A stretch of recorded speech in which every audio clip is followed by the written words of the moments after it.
Thanks for watching. If you have CPVC pipe and you just cut it, don't panic. I'm gonna show you guys something that they offer at the store. All you're gonna have to do is cut this. You can use an oscillator. Take this, it's a $5 part.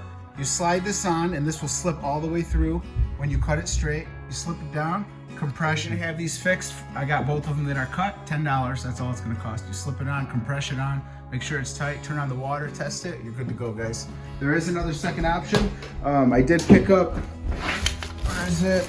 There's these right here, CPVC couplings. And this is the size for it, but the reason that I'm not gonna use this is because if I cut it, and then I try to have some play, I just realized there's no play in the pipe, so I won't be able to get this on and bend that enough to get the other piece on.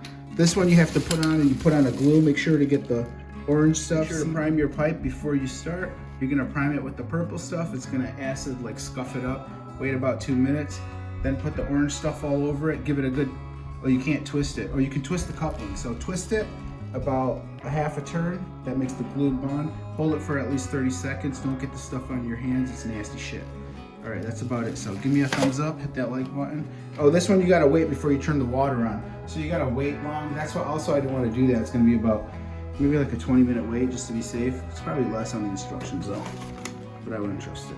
You know how it goes. I'll put the instructions up there. If I'm wrong, correct me. And if those ain't the instructions, they ain't on the damn box.